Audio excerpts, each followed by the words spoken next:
pleased to welcome you to this special symposium organized to celebrate the International Day of Vesak 2025. This Vesak, we reflect on the theme Buddhist Cosmopolitanism and Exchange along the Silk Road, Interplay between Buddhism and Trade in ancient Asia. To inaugurate the session, I am pleased to invite Her Excellency Manisha Gunasekera, Ambassador of Sri Lanka to France and Permanent Delegate of Sri Lanka to UNESCO to deliver the opening remarks.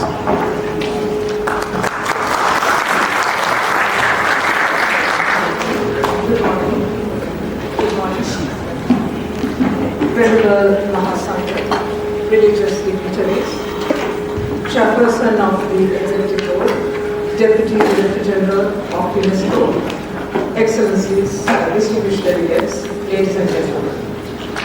It is my honor to welcome you to this symposium organized by the Permanent Delegation of Sri Lanka to mark the commemoration of the International Day of Vesak at UNESCO.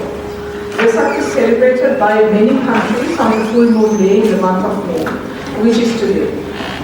I will start by referring to the message issued by the Director General, Madam Lacoeuilhe, on the International Day of Vesak, which invites us to return to our core values of peace, compassion, generosity, advocated by the Buddha.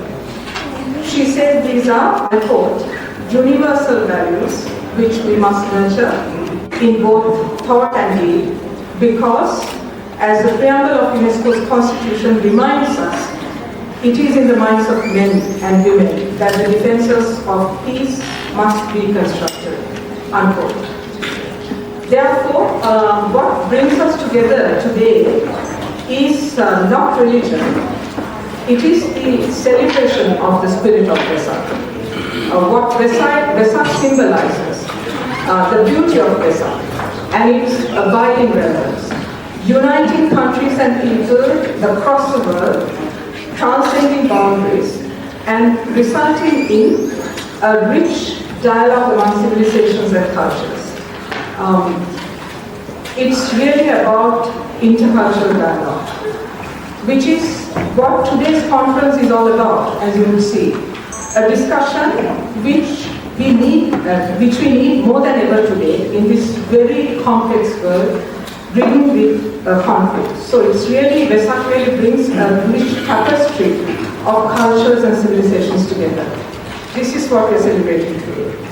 As stated by the Director General, we are pleased that the decision 2019-27 adopted by the UNESCO Executive Board last year, an initiative led by Bhutan, Cambodia, Indonesia, Lacoeuilhe, Mongolia, Myanmar, Nepal, Thailand and Sri Lanka, and co-sponsored by 38 member states, has resulted in the celebration of Vesak in the House of UNESCO every year. Today's symposium promises to be interesting and thought-provoking. We are fortunate to have as our keynote speaker Professor Osman Bokarachi, who is with us here today, a scholar of great distinction and erudition, who has been instrumental in putting together this very distinguished and scholarly panel for the discussion today. The four erudite panelists, Professor Jean-Noel, Professor Vincent Lefebvre, Dr. Ariel de Saxe, and Mr. Shaban Malda, are reputed experts in their respective fields and will bring a wealth of insights into today's discussion. It is, of course, my honor and privilege, most importantly, to welcome the Chairperson of the Executive Board, Madam Vera Khoury, and the Deputy Director General of UNESCO, Mr. Xing, as our guests of honor today. Their steadfast support, and I mean this very sincerely, their steadfast support has been pivotal in the annual celebration of Vesak at UNESCO. I also wish to acknowledge the support of the social and human sciences sector towards action taken so far in institutionalizing this annual celebration. And this is a work in progress. I think much remains to be done in further institutionalizing Vesak in UNESCO. And I'm happy to see the SHS sector represented here today, and to see Director Laza representing the culture sector. None of this, however, would be possible without the invaluable contribution and continued partnership of the Member States of UNESCO, represented by all the distinguished ambassadors and permanent delegates, and all colleagues present here today in this room, whose support has been pivotal in marking this important day. Allow me to also acknowledge with deep gratitude the support of the World Fellowship of Buddhists, WFB, and Buddha's Light International Association, Vera, towards today's proceedings, and thank them for their generous support. May this Vesak season rekindle in us the spirit of wisdom, compassion, and loving kindness. I thank you.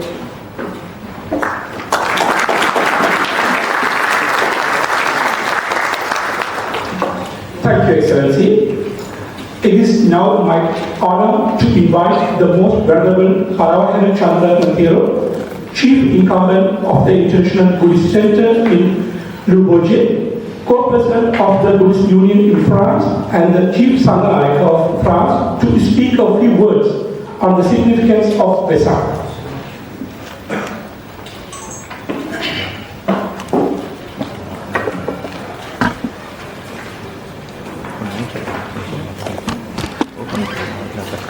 Venerable Ambassadeur, Directeur Général de l'UNESCO, Mesdames et Messieurs. Le mot Vesak est un nom singulier qui renvoie à sa racine étymologique appelée Visakha Puja en Pali, la langue du Bouddha. En sanskrit, cela est écrit à Vaisakha. Cette fête bouddhiste est la plus importante dans le pays Theravada et même Mahayana et d'Asie du Sud et du Sud-Est et oriental. Cette fête, désormais de notoriété internationale car elle est reconnue par l'ONU. Aujourd'hui, comme chaque année, l'ambassade Sri Lanka et de l'UNESCO en France organise cet événement festif avec les autres ambassadeurs par respect de l'égard de ce grand homme qui réalisa ce qu'il y a de plus parfait réalisé pour l'humanité. Ce jour est important et primordial car le Bouddha fut un être humain extraordinaire. Pourquoi nous le considérons comme extraordinaire? Parce qu'il a découvert par lui-même la vérité sur la nature de l'univers, de l'existence de Nirvana, son guide spirituel, son être qui que ce soit. Le Bouddha fut celui qui était son maître et qui déclare dans le Mahaparinibbana Sutta, le discours de la grande extinction ultime, qu'après lui, le seul maître des élèves sera son enseignement. Il déclara en outre, Yodama Pasati, Soma Pasati. Si quelqu'un voit mon enseignement, c'est lui qui me voit. Nous commémorons le Vesak à la mémoire des trois événements capitaux de la vie de Bouddha qui furent la naissance, son éveil et son Mahaparinibbana, sa grande extinction ultime. Ces trois événements se produisent en pleine nature. Siddhartha Gautama naquit à Lumbini, dans un parc, l'arbre Sala. Cette ville était située à la frontière actuelle entre l'Inde et le Népal. Son éveil eut lieu à Buddha Gaya, ville située dans l'état indien actuel Bihar, au pied de fameux arbre Bodhi sacré. Sa grande extinction ultime, Mahaparinibbana, eut lieu à Kusinara, appelée aujourd'hui Kusinagar, ville située dans l'état indien actuel Uttar Pradesh. Il dépassa paisiblement entouré de ses disciples dans un parc, l'arbre Sala à Kusinara. La compassion du Bouddha n'était pas destinée au seul être humain, mais plutôt à tous les êtres sensibles. Il nous a donc appris à pratiquer le metta, l'amour bienveillant, illustré par la formule Sabbe Satta Sukhita Hantu, que tous les êtres soient heureux. Je vous remercie et je vous remercie.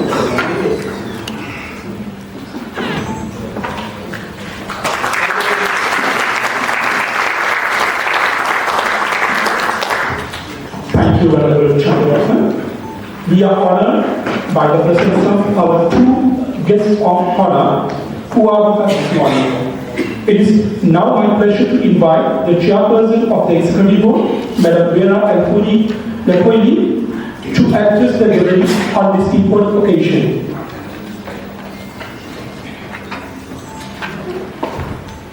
Excellencies, Venerable religious dignitaries, ladies and gentlemen, dear friends, I'd like to begin by thanking Your Excellency, the Ambassador and Permanent Delegate of Sri Lanka to UNESCO, for her kind invitation to attend this cultural event, for organizing this event that now we consider a very important event in UNESCO after the adoption of the decision she mentioned last year by the Executive Board, and for inviting me to say a few words on this occasion.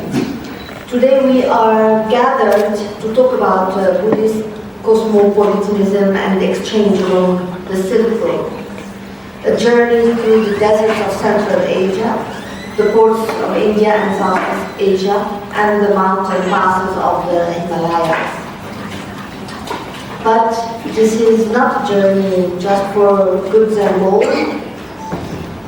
but also of minds, beliefs and beauty. It is the story of Buddhism and trade in ancient Asia, a relationship that shaped civilizations and enriched diverse peoples through spiritual, cultural, and artistic currents. By the first century, Buddhism had always begun to radiate outwards. As traders moved along the Silk Road, they brought with them more than material goods.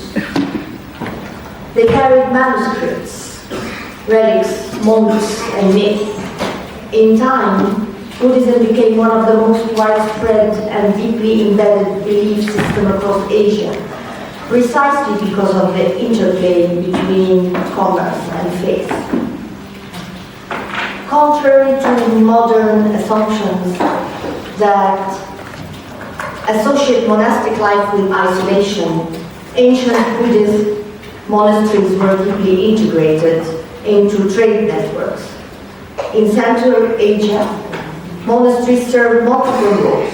Not only were they spiritual centers, but they were also hospitals of merchants, banks for traders, and repositories of art and knowledge.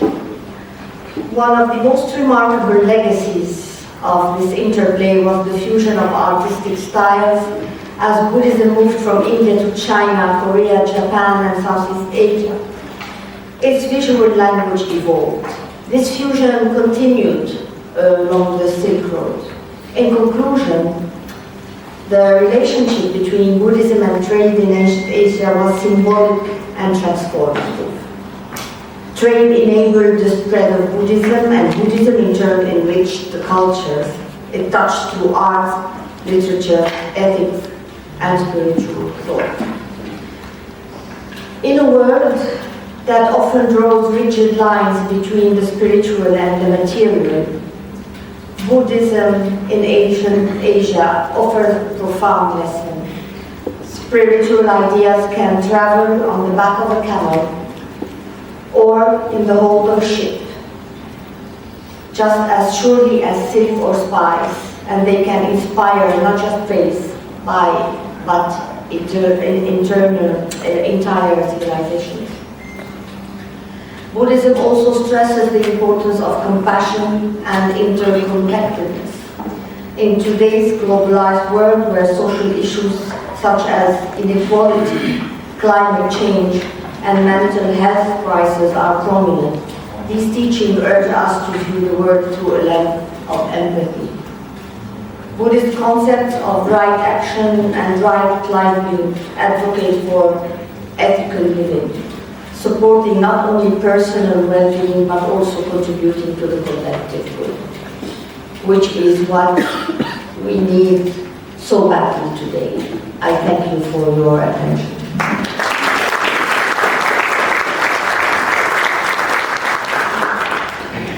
Thank you, Madam Chairperson, for your thoughtful words and steadfast commitment. I now have the privilege of inviting our guest of honor, the President of UNESCO, Mr. Chen Chu, to address the gathering.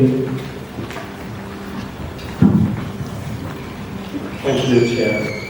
Your Excellency, Madam Vera, Chairperson of the Executive Board of UNESCO. Your Excellency, Madam Manisha Gunasekera, Ambassador to France and President Delegate of Sri Lanka to UNESCO. The Venerable Parawahera, Chandaratana, Thero, Chief Incumbent of the International Buddhist Center and co-president of the Buddhist Union of France, Professor Parawahera, corresponding member of the Academy of Inscriptions and Delegate, and Emeritus Director of the France National Center for Scientific Research. Venerable Sangha, religious dignitaries, Excellencies, ladies and gentlemen, dear friends, it is my pleasure to welcome you here to UNESCO headquarters for this symposium on the connectivity between Buddhist communities and the trade along the Silk Roads. And this is a particularly symbolic day.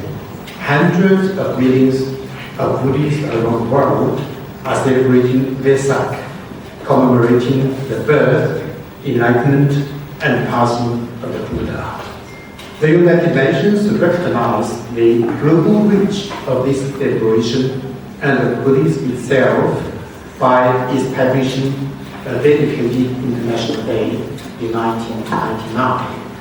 And last year, following a proposal from Sri Lanka, UNESCO's Executive Board decided to begin celebrating this day at UNESCO every year. It is no coincidence that this date was chosen for a symposium on the Silk Roads. From ancient times, Buddhist communities along this trade route were central to the circulation of knowledge, goods, and skills throughout all of Asia. From India to Indonesia, they would welcome travelers and tradespeople, helping spread languages like Sanskrit and Pali, transforming local architecture too, as illustrated by the majestic sanctuaries known as stupas found along the Silk Roads. And just a few weeks ago, the restoration of the stupas of the sacred city of Parawahera in Sri Lanka was the focus of an international conference here at UNESCO. I'd like to take this opportunity to thank the Sri Lankan delegation for organizing this symposium, demonstrating once again the strong partnership that UNESCO and Sri Lanka have enjoyed for now 75 fruitful years. Today's event reflects UNESCO's long-standing commitment to promoting the rich legacy of the Silk Roads, shaped over centuries of exchanges and intercultural dialogue. We have been doing so for almost 40 years through a dedicated program which supports knowledge creation about this legendary trade route. In addition to centralizing this research in our online knowledge bank, we also organize an annual photo contest for under-25s and offer grants to mobilize young researchers to further study this shared heritage. Excellencies, ladies and gentlemen, I hope that today's discussions are fruitful and inspiring. May we carry with us the spirit of openness and sharing that define the Thero words. And in doing so, let us remember the words of Buddhist poet Chandaratana: all the happiness there is in this world arises from wishing others to be happy. I thank you.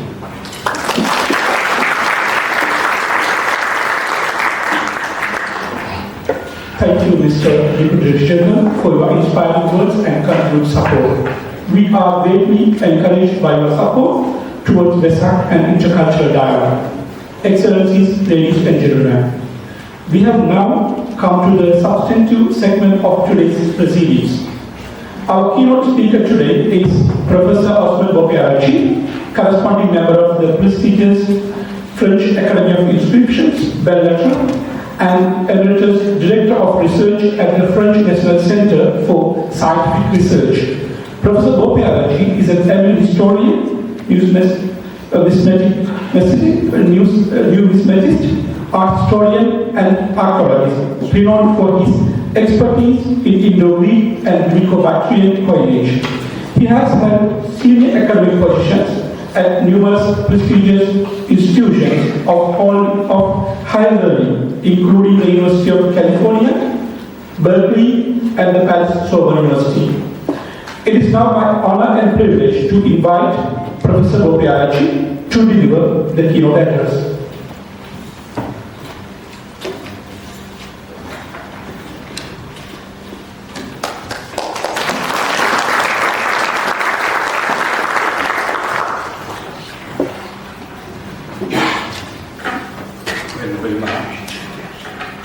Venerable Sangha, religious leaders, Madam Chairperson of the Executive Board, Ms. Vera Lacoeuilhe, Deputy Director General of UNESCO, Xing, Excellency Manisha Gunasekera, Permanent Delegate and the Sri Lankan Ambassador to France, Excellencies, distinguished delegates, ladies and gentlemen. Before I start my keynote speech, I would like to present to our distinguished invitees with the proceedings of the symposium held at the University of Strasbourg on the 11th and 12th of June last year on sacred text, iconography relating to the life of the Buddha. This volume is edited by my friend and colleague, Professor Jean-Noel, and myself, with the contributions from eminent philologists Oscar von Neuber, Peter Skilling, Max Dick, Robert Sharp, Guillaume Dupert, Ian Conkin, Manisha Baba, Robert Goldman, Richard Salman, and art historians Ian Cassie, Lillian Hanley, and myself.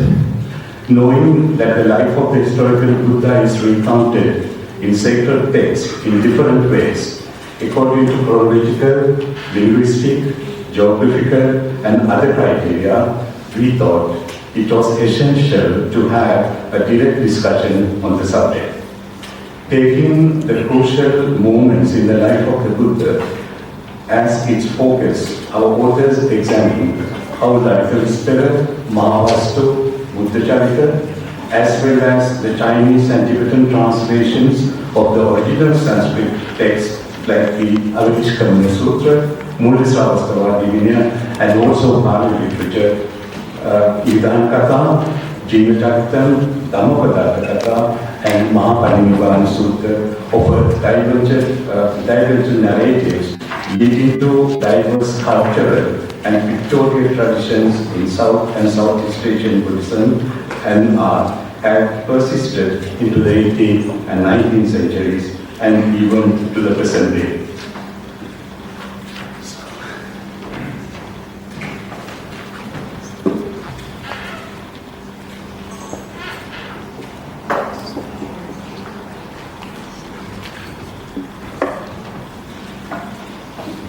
So, on this auspicious day of the Vesak commemorating the birth, the enlightenment, and the passing away of the Buddha, I am honored to take part in the Symposium on Buddhist Cosmopolitanism and Exchange, along the Silk Road Interplay between Buddhism and Trade in ancient Asia, organized by the Permanent Delegation of Sri Lanka under the auspices of UNESCO. My talk and the following discussion will focus on the interaction between Buddhism and trade in ancient Asia, highlighting the role of Buddhist communities as mediators of culture, trade, and artistic tradition.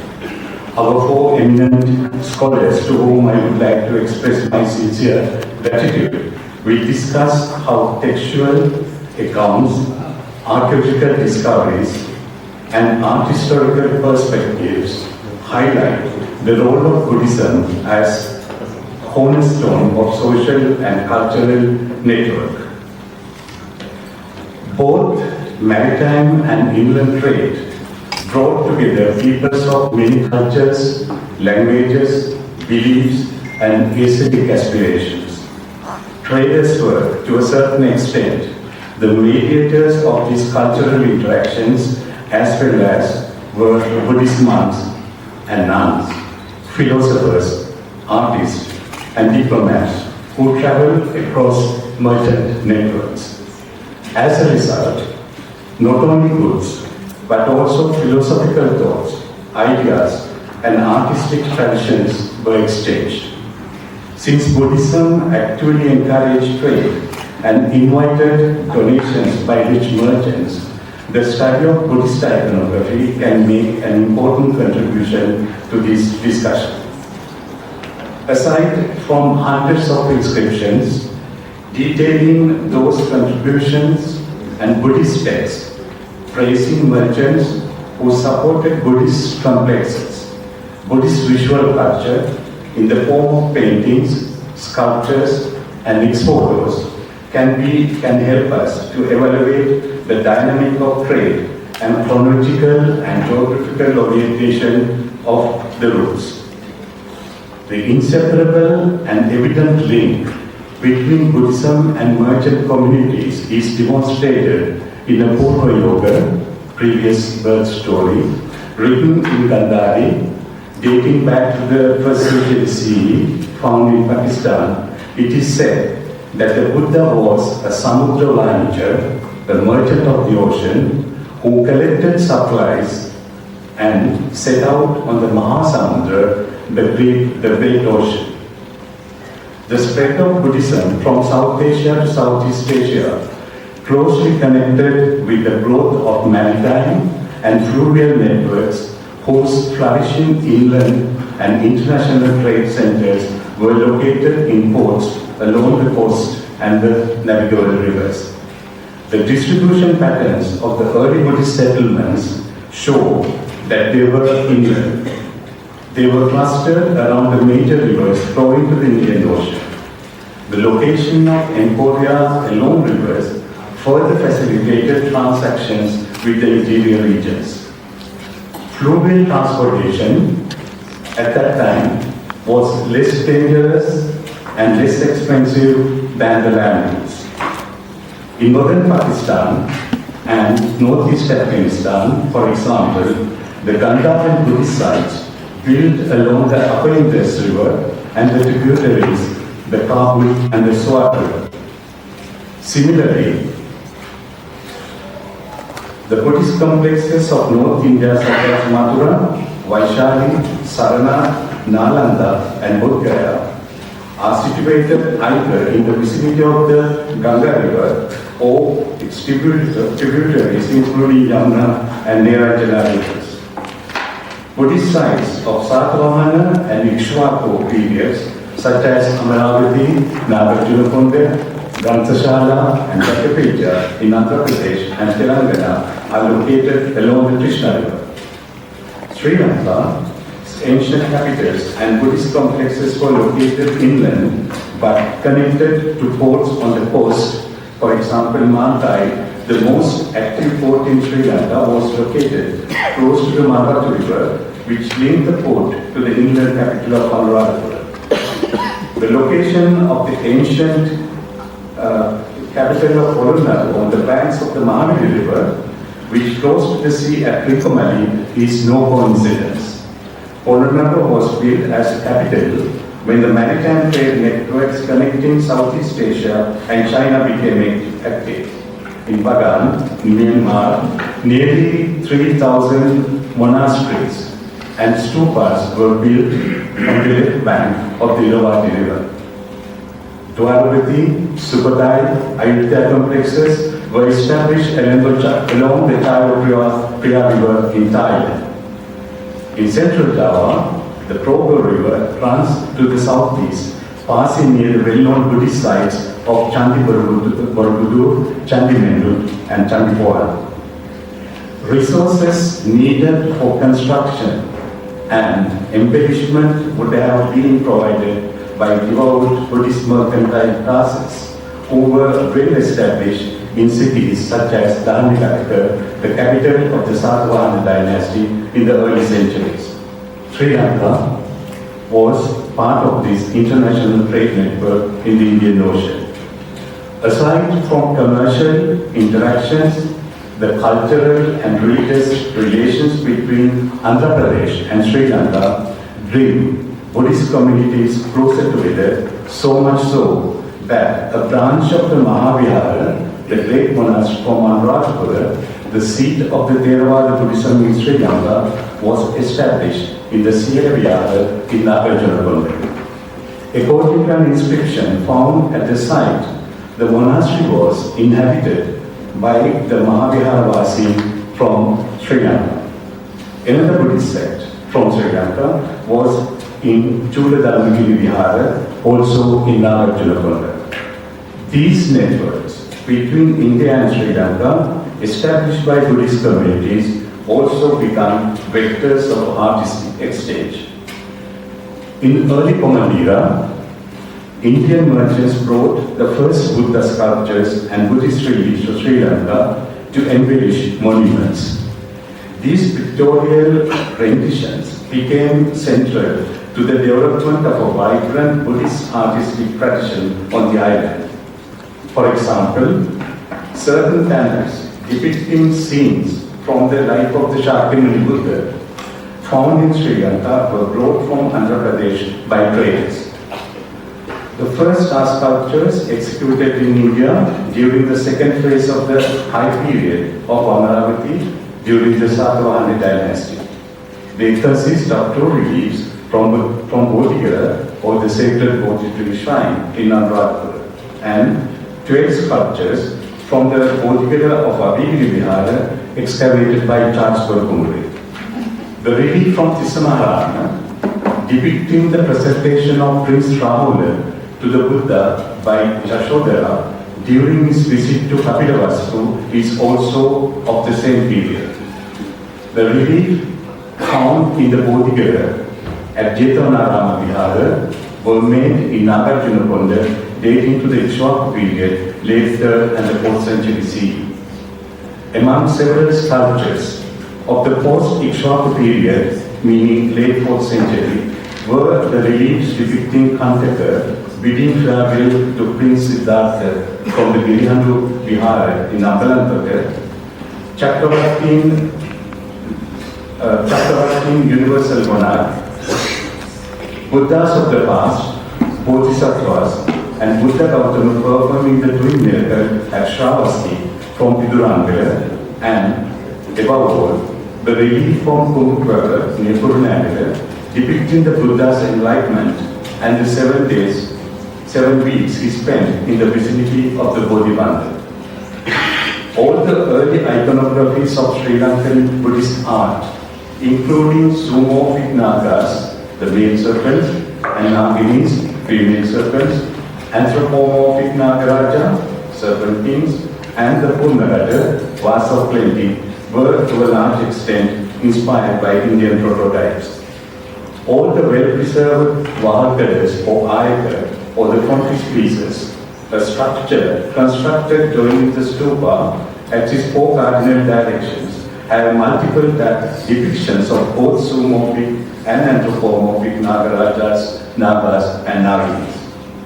It is believed that the Nagas bestow wealth and ensure fertility, and they are also considered the guardian deities of the four cardinal directions. The Nayaka cult reaches its apogee in all the Vahakas or idols of Jean-Noel. Two statues of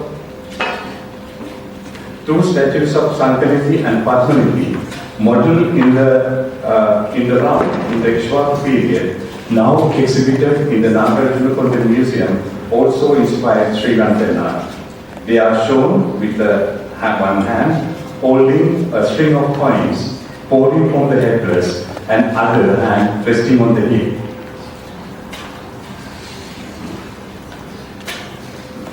Guard stones with figures of Sankaliti and Padmaniti, also numerous in Sri Lanka and often placed at the entrances of religious monuments. The northern Parawahera of the Jetonarama has an exceptional portrait of Vera, the Yaksha or the demon of wealth. The most significant feature of this sculpture is the presence of two nidhis on either side of the god, pouring coins from the huge pouch carried over the head and shoulders. These are the earliest and clearest depictions of Sankaliti and Padmaniti, following the prototype of the two statues from Nagarjuna. From the 7th century onwards, merchants from China, Arabia, Persia, and South Asia developed networks with Sri Lanka and Southeast Asia. It was with the sudden burst of trade activity between China and Middle East in the 8th century that Sri Lanka and is an undisputable image of Lacoeuilhe from Gandhara. Sculptures depicting a triadic composition of the Buddha flanked by two bodhisattvas is a popular composition in Gandhara. One of the flanking images is Maitreya and the other is Lacoeuilhe. The codified iconography traveled to China and to Maharashtra and beyond. Unfinished sculpture from the cave number 24 of the Nasik cave complex in India depicts the seated Buddha performing Dharmachakra Mudra, turning of the wheel of Dharma, flanked by Maitreya on our left and Lacoeuilhe to our right, holding a lotus flower. The Tathagata Amitabha is carved in the headdress. A relief from the Baoqingxi temple in Xi'an in China shows a similar triadic composition derived from Gandhara. The 11-headed or Ekadashamukha type of Lacoeuilhe from Kaneli Buddhist cave complex in Maharashtra in India is dated from the late 5th century to early 6th century. It is both the earliest surviving example of this iconographic type and the only surviving Ekadashamukha image in India. However, this iconography has spread to Tibet, China, even to Japan and Korea.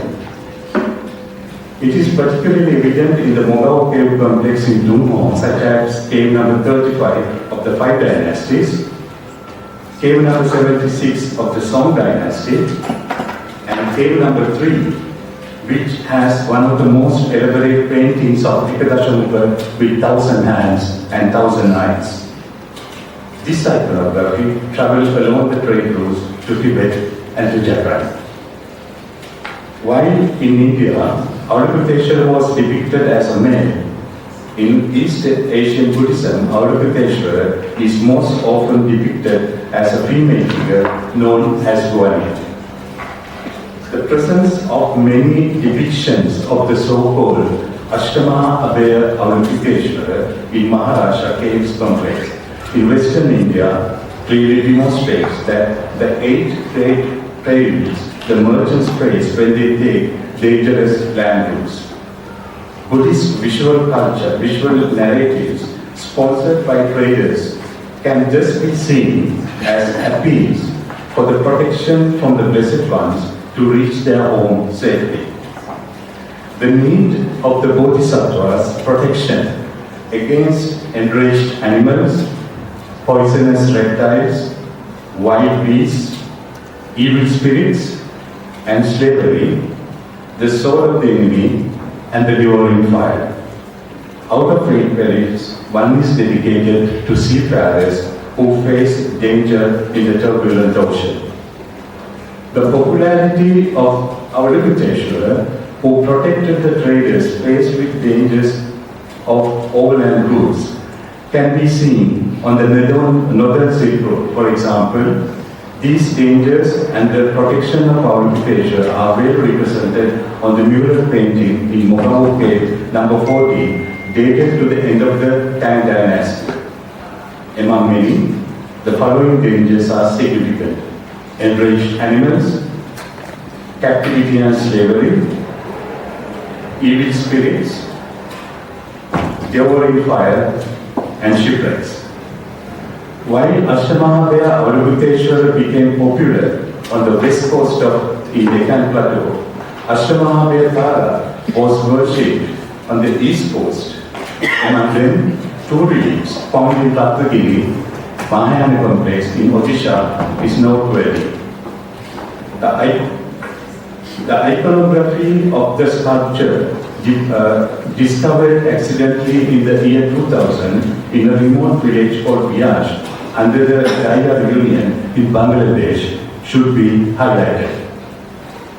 It is in this context that we are able to understand the results from the Avalokiteshvara survey project launched by Sri Lanka by the Department of Archaeology, CNRS Economy Superior, University of Gujarat, University of California, Berkeley, aiming to study the relationship between Buddhism and maritime trade in Sri Lanka.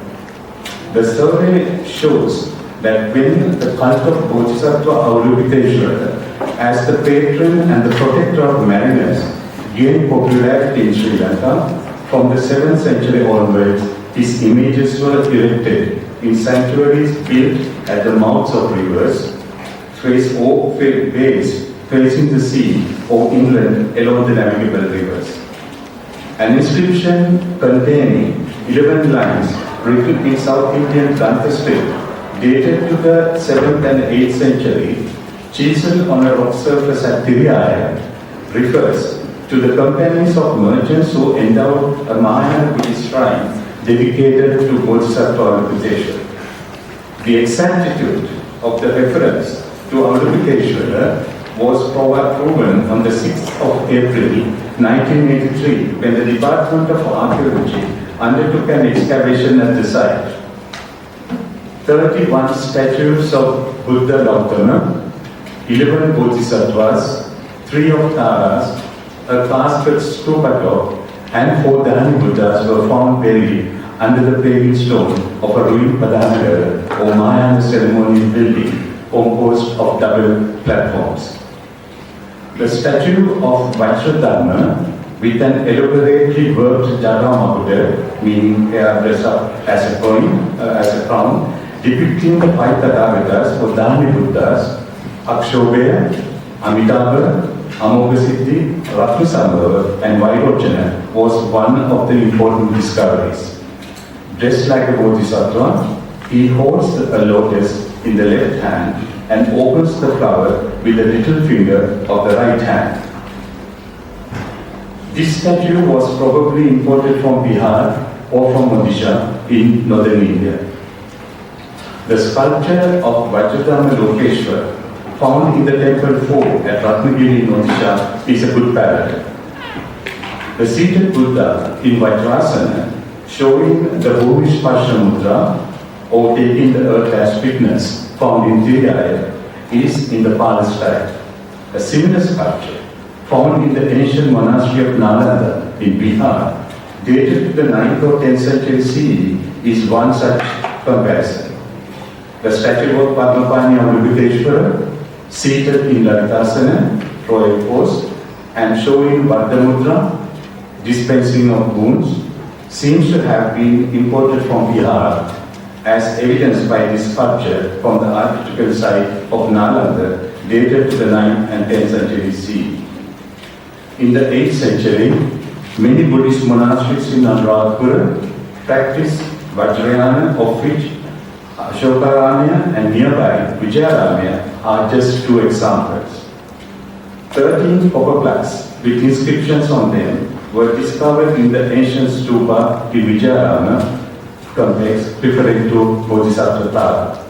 Sanskrit texts written in Sinhalese characters are dated to the 8th and 9th century. Like in Tiriyaya, 55 statues of the Buddha along with one Avalokiteshvara and one Tara were found in the Pradhanagara in the Basavakulama complex in the Mahavihara in Anuradhapura during the excavations.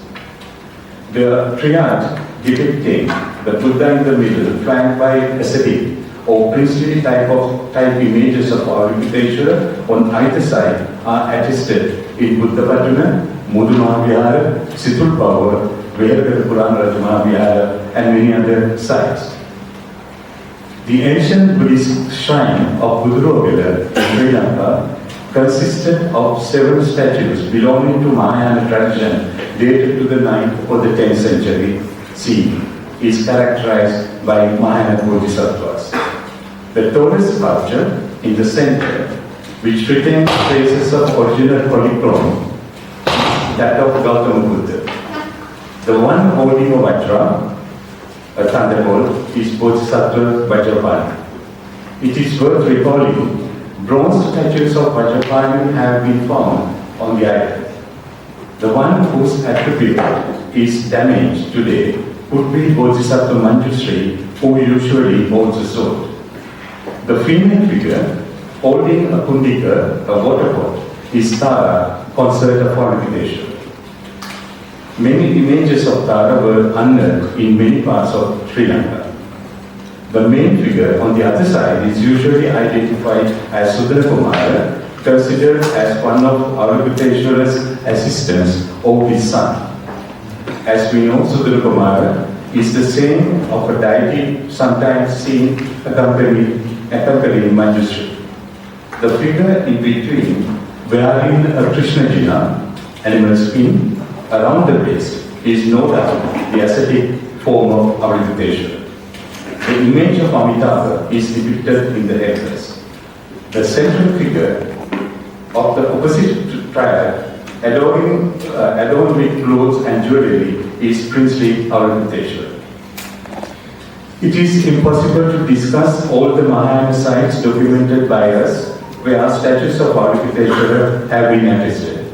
We have documented 123 sites where images of Avalokiteshvara found, as the map shows.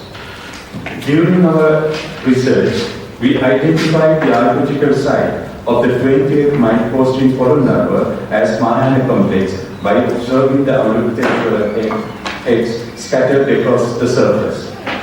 A year later, the excavations conducted by the Department of Archaeology unearthed 2 types of Bodhisattva Avalokiteshvara sculptures and Buddha images.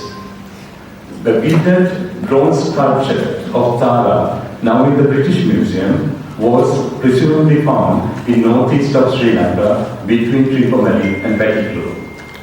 The well-preserved image of Bodhisattva carved in ice-sun relief at Kusharajgara near the ancient seaport of Mahavadvagama is also of great importance. There are depictions 4 out of 5 Dharma Buddhas in the headdress. The accidental discovery made at Sri Sangha Bodhi Vihara at Venerable in Anuradhapura district in 1968 brought to light one of the most beautiful sculptures of Avalokiteshvara, along with 2 statues of Buddha, many other ritual items. The most important discovery of our project was an inscription of Vajradhatu Mandala, which underscores the presence and practice of Tantric Vajrayana in Sri Lanka, its capital of Anuradhapura, from the 8th to the 10th centuries. The stone inscription that Kiri Pavel identified as representing a portion of Sarvatathagata Sattva Sangraya's Vajradhatu Mandala was discovered on November the 10th in 2010, where conservation work was being carried out on the southwest portion of the dome of the Abhivisku. It was found in the niche made explicitly for the purpose of housing it, indicating the purposeful ritual placement of the altar. Apart from this, Two other inscriptions identified by Reverend Chandaratana in 2007 were found in the Dalini Grove to southeast of the stupa, and they are dated to the 9th century. Iconographic analysis of the bronze Avalokiteshvara statue from Anuradhapura, found accidentally in Marbatu River, allows us to say that it presents characteristics of two types of Avalokiteshvara found on the island, namely yogi or ascetic type and the princely and vigilant type. Avalokiteshvara stands on a base performing Vitakka Mudra, gesture of Tibet, with the right hand, and the Pataka Hasta, gesture of holding a lotus with the left.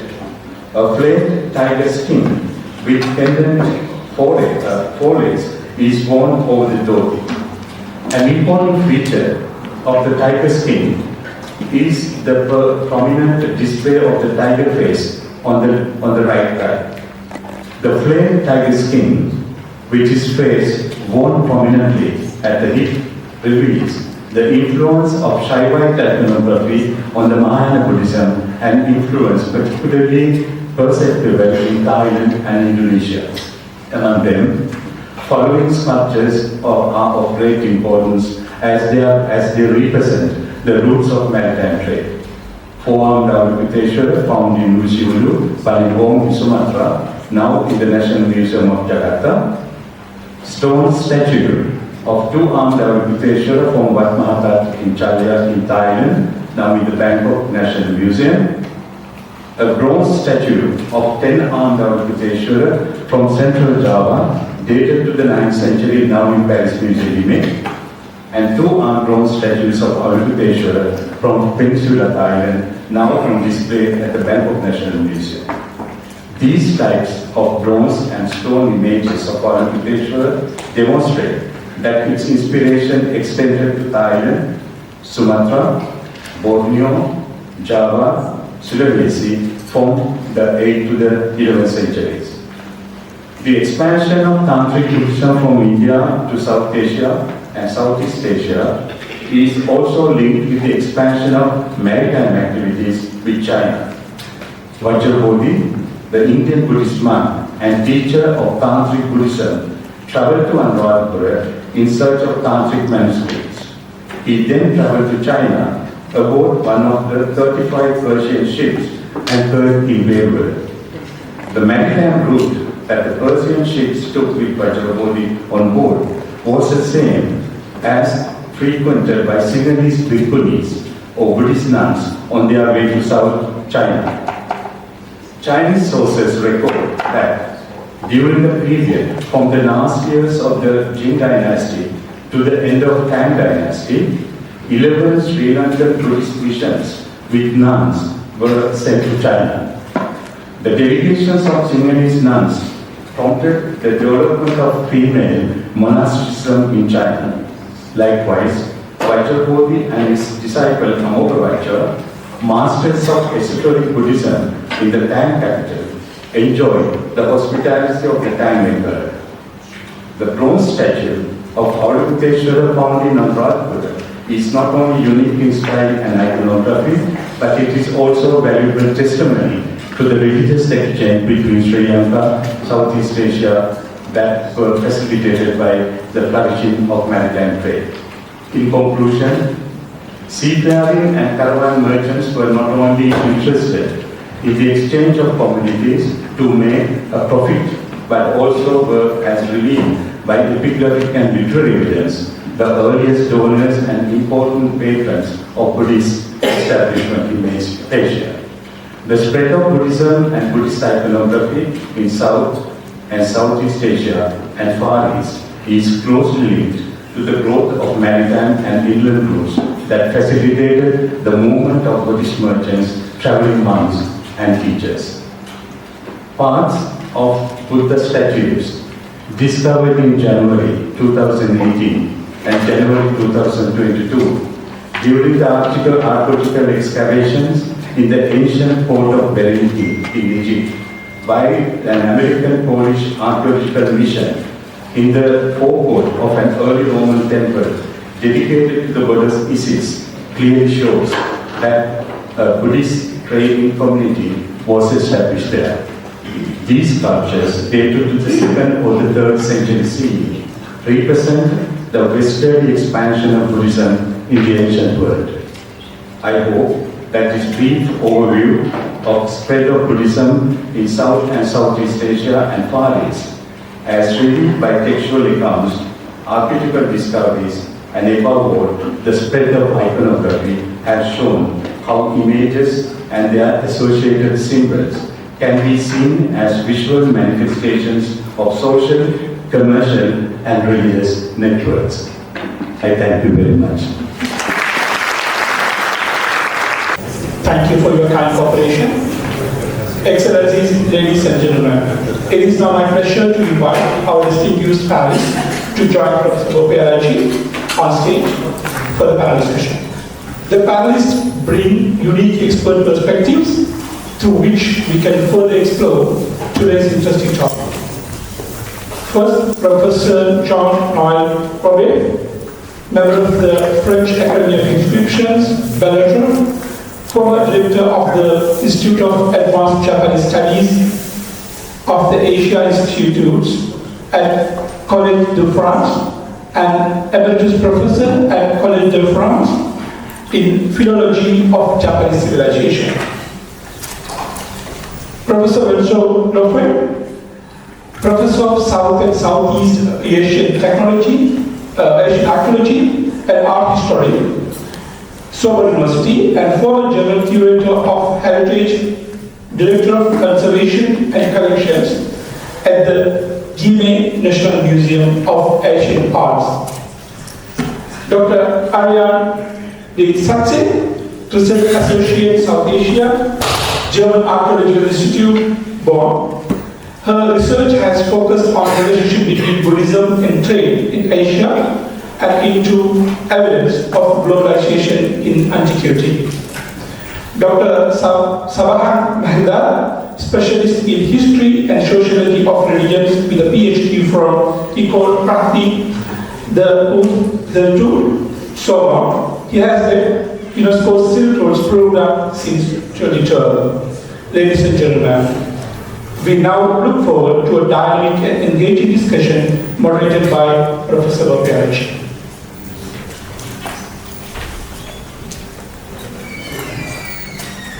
So may I kindly invite Professor Jean-Noel, member of the French Academy des Inscriptions et Belles Lettres, and former.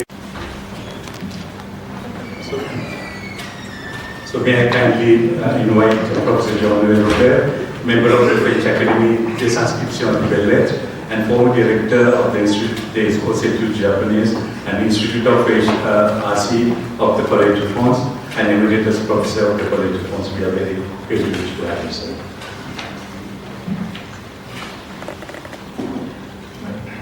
First of all, I must thank Madame l'Ambassadrice Gunasekera and Venerable and my colleague Vera for inviting me to such a wonderful symposium. As I have very little time for my speech, I will try to make a broad survey of the problem. As you can see, I'm rather specialized in Japanese Buddhism, which is very marginal from the point of view of the Silk Road. But we must not forget what the French historian René Groux said a number of years ago, that the medieval capital of Japan, Nara, in the 8th century, was the end point of the Silk Road. The terminus de la route de la soie was the most eastward landing point of the cultural exchanges that are taking place around Central Asia, China, and the broad Indian cultural world.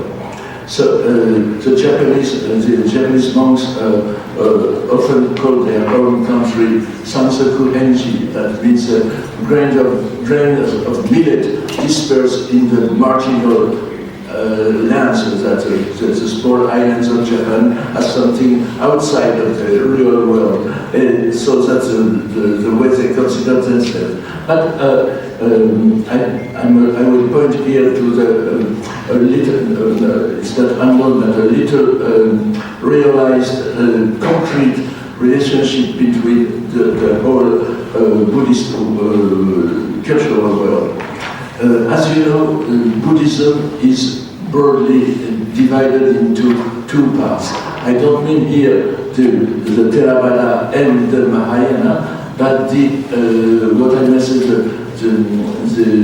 the written civilization, the written culture of Buddhism is divided into two parts. First, what I may call the Indian script world and the Chinese script world. That's a very fundamental division that's not so fully realized.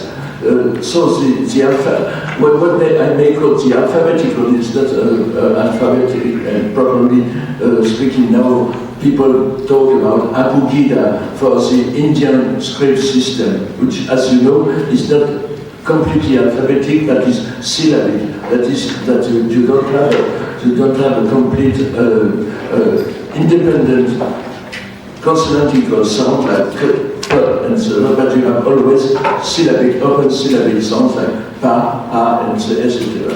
So that system of script broadly correspond to what I would call here Brahmi script, which is attested from the middle 3rd century before the Christian era, from the Ashoka script, and which has been developed into very varied form from what we call now Sri Lanka to Java Island.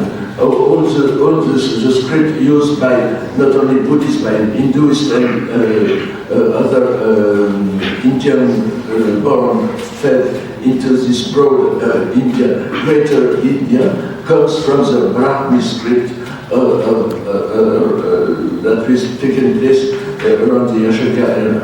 On the other side, you have the Chinese, what I call Sino-Glossia, that is the Chinese language world, the Chinese script world. It's not the Chinese language properly speaking, but the Chinese script, which has, as you know, been conveyed to Japan, Korea, Vietnam, and other cultures as well. So at first sight, there are very few contexts between the two script worlds. But when you look a little more precisely, you see that what I call the Indian language ideology has in a hidden, more or less, not so visible form, crept, I will say, into the Chinese linguistic consciousness. And from that it spread onto Japanese and other language as well, and has realized broad effects to this now. Yes. Thank you. Yes. Thank you. So. Professor Parawahera has just spoken about the wonderful discovery of the Vajradhatu mandala in Sri Lanka. That's very astonishing, and we did not talk about this matter before. But here you have a very well-known Japanese representation of the Vajradhatu mandala. As you see, it's a very rich iconography sculpture, rich iconography sculpture that has been cultivated in Japan to the present day. But we must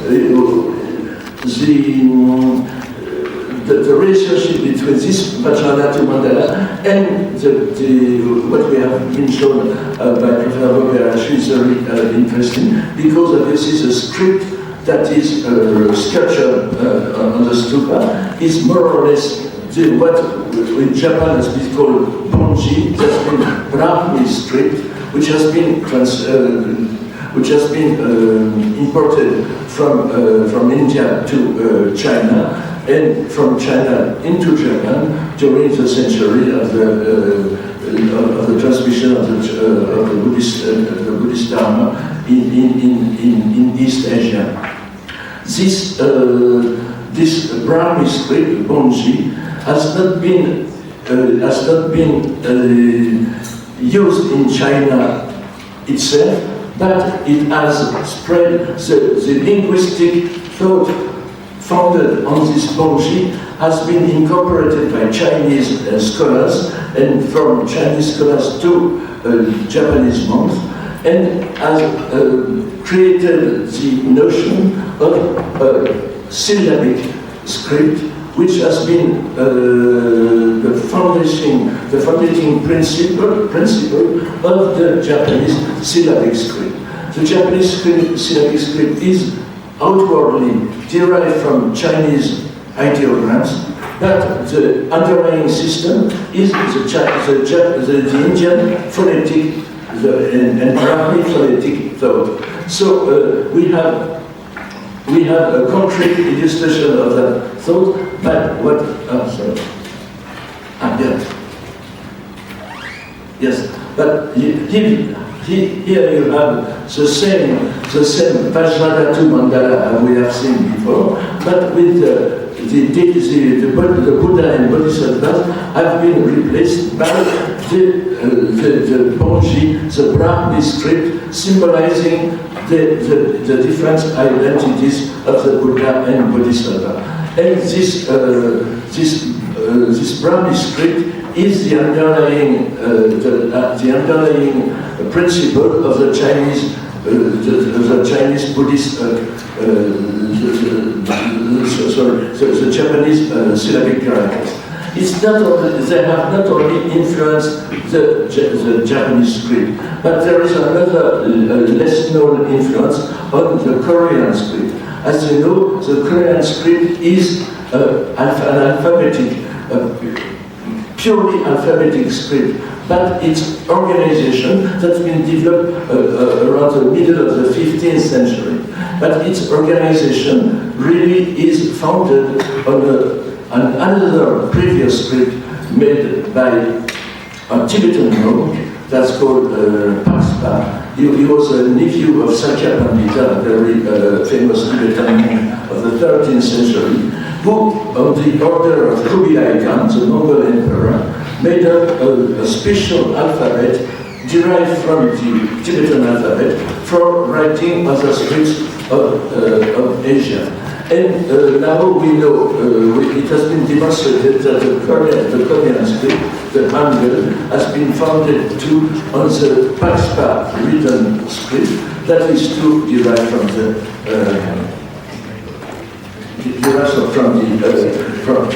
Brahmi script. So let's just be very briefly, and we have here the whole thing resumed into one letter, the letter A, that is what they call the Brahma sound, which is more or less the expression of the whole universe, which may happily conclude my very, very, very rapid intervention. Thank you very much.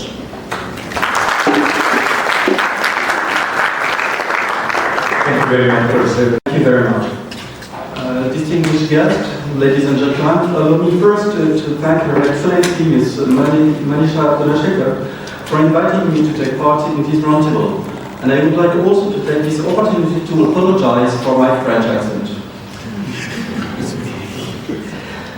My esteemed colleague and friend Osmunde Perawati has brilliantly explained how Buddhism spread from India through Southeast Asia thanks to maritime trade.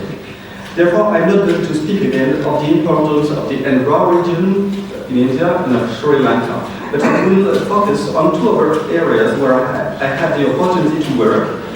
Tamil Nadu on the one hand, and Eastern India, that is the region encompassing Bihar, West Bengal and Bangladesh on the other.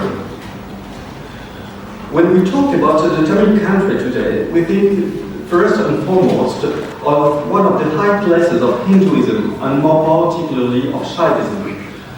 But one only has to refer to one of the monuments of Tamil literature, Manimekalai, to realize that Buddhism flourished there. Thus, the great holy city of Kanchipuram is described as having a very important Buddhist quarter, and as was the ancient port of Kaveri Pattinam. It's in the same region of the Kaveri Delta that Nagapattinam is located. And there, in 1006, at the beginning of the 11th century, a king of Srivijaya, that is to say an ancient maritime kingdom corresponding more or less to Sumatra and Malaysia, answering to the name of Maravi Jayatungavarman, had a monastery, the Chudaman Vihar, built by the great Chola king Vajraja I. The monastery, unfortunately, has not disappeared, but a drawing of its ruins from the 19th century has survived, as you can see on the screen. And since the 1850s, no fewer than 350 Buddhist bronzes dating from the 11th to the 16th century have been unearthed. 16th century, so it's quite late in the history of Buddhism, and especially in South Asia. A fairly similar situation can be found further north in Bihar at the famous site of Nalanda. As we know, this was one of the great centers of Buddhism, which began to flourish under the Gupta dynasty around the 5th century. But the monasteries, which attracted monks and pilgrims from all over Asia to copy manuscripts, and of course one thinks in particular of the famous Huanshan in the 7th century. So this site reached its peak under the Palas, who dominated Eastern India from the 8th to the end of the 11th century. Thus, a copper plate inscription tells us that another king of Shravana Bihar, that is Sumatra, Balaputra Deva of the Shailendra dynasty, had a monastery built there, and he asked King Devavala, that is the local king, to grant him for the upkeep of this monastery the income from 5 villages. At Nalanda, as well as at many other sites in Bihar and in undivided Bengal, multitudes of small-bodied bronzes have been found. Some, as you can see on the screen, bear inscriptions which not only allow us to date them, but also to identify their patterns. Thus, we know that some of the Khoury bronzes were made for devotees not from Bengal, but from Kanchipuram in Tamil Nadu. Moreover, some have been found in several locations in Southeast Asia, particularly in Indonesia. It's not always easy for art historians and archaeologists to distinguish bronzes cast in Bengal or Tamil Nadu and exported to Java from those made locally in imitation of Indian statues. Besides, recent research also suggests that some of these images traveled in the opposite direction, that is from Southeast Asia to India. However, the bronzes were not all small body figures. Sorry, some of the bronzes from Indonesia. So, as I was saying, not all the bronzes were very small statues, and some may have even have been very monumental. It was long thought since the 19th century that the famous Buddha of Sultanganj was a unique piece, but as we will see in a very short while, it was not the case. Such images were the size of monasteries, some of which were at the time the largest south of the Himalayas. The first to come to mind is the Shomakura Vihara in Paharpur, now in northwest Bangladesh. Or its, I would say its twin monastery might be Brahmashila Mahavira of Antichak on the border of Bihar and West Bengal. Both these monasteries are attributed to the reign of Dharmapala in the late 8th century, although their activity continued until at least the 12th century. In any case, it housed several hundred monks living in the cells surrounding the central temple, which is cruciform in plan. This is in fact the latest development in South Asia of the stupa, which has become a temple with 4 wings in each of the cardinal directions. That said, while Parawahera is often presented as the archetype of this type of plan, it actually originated a century earlier, that is in the 7th century, in the southeast of present-day Bangladesh, in the ancient regions of Chandaratana and Bengal, which have always been distinct from the rest of India, and whose major centers were Vikrampur and especially Mayamati, the ancient Devapaka.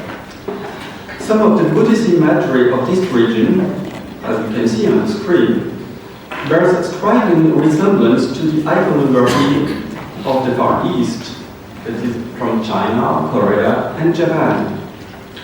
Moreover, in a recent decade, some particularly remarkable monumental bronzes have been found in the remains of the oldest monasteries with central cruciform temples. For reasons that are difficult to discern, these plans were subsequently modified. But before they were modified, this model spread once again throughout Southeast Asia. You see some other monasteries from Mayamati, and a very beautiful, gigantic Vajrasaka found a little more than 20 years ago. So one of the examples of this plan from Bengal coming to Southeast Asia is the great foundation of Central Java in the mid-8th century, that is Chandaratana. But to get an idea of what these great Bengali monasteries look like in their heydays, we must look nowadays to some of the principal pagodas of Pagan in Burma. For instance, we can compare the Ananda Pagoda, which is the most famous pagoda in Pagan, with Parawahera, to reconstruct the ruins of that former monastery. And I show you a few more examples from this very important sites, which give me also this morning the opportunity to express my deepest sympathy for Vera from Myanmar, which was so cruelly hit a few weeks ago by a terrible earthquake. Of course, as we know, the local population was the first victims of this disaster, but its heritage was also severely affected. Thank you very much for your attention.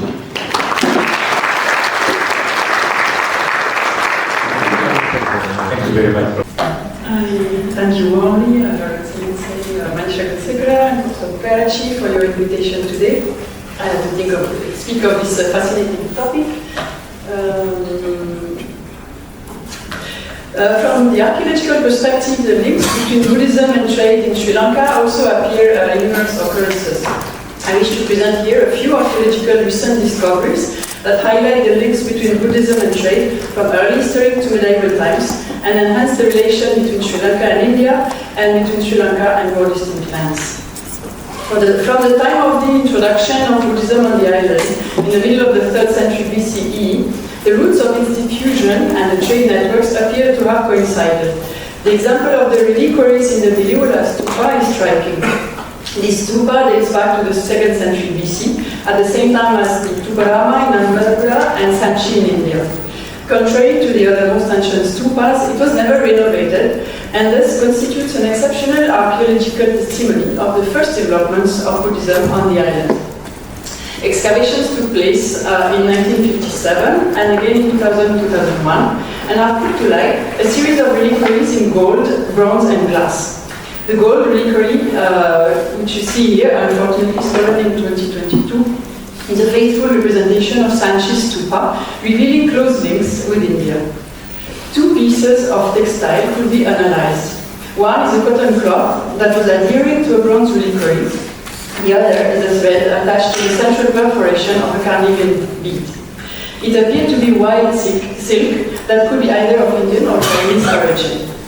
The main hubs for the trade in silk were Barigaza in the Gulf of Kutch on the west of India and Tamralimti in Bengal. As you know, according to the Mahavamsha, this port of trade was also the point of departure of Ashoka's Buddhist emissaries to Sri Lanka. Moreover, the glass vessel presented here that covered 3 gold reliquaries shares its chemical composition with other glass objects found on the capital of Guna, Tisamarama in the south. These objects were made of a type of potash glass that is found in southern China, the Khoury region, and northern Vietnam in burial context of the 1st century BCE and the 1st century CE.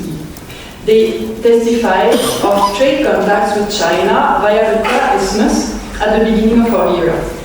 The glass vessel from the Liwala would have had the same origin. In the same period of the 2nd, 1st century BC, another type of glass object gives us clues for the connections between India and Sri Lanka in a Buddhist context. Several ingots of raw glass have been discovered on the shipwreck of Parawahera and analyzed. The best match for their chemical composition is a site in Tamil Nadu called Lacoeuilhe. They indicate the maritime links all along the east coast of Sri Lanka at an early date. In the cargo of the shipwreck were some grinding stones similar to those unearthed under the terrace of the Yatala Stupa in Tisamarama. One of them carried Buddhist symbols, auspicious symbols such as the Nandipada of Triratna, Srivatsa, and fish. During the recent season of excavations last year, a series of ceramic vessels were also put to light. Their typology included the typical bowls and plates of rouleted ware, usually associated with practices of Buddhist monks, and spread all along the east coast of India and Sri Lanka, as well as the Southeast Asia and until Egypt in the west. 3 centuries later,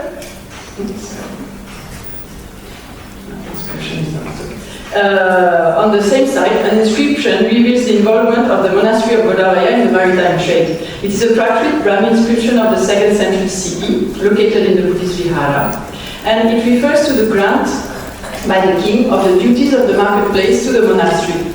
It has been interpreted as an indication of the customs levied in the port on the goods coming from the sea trade. An important part of this trade was occurring with the Mediterranean region.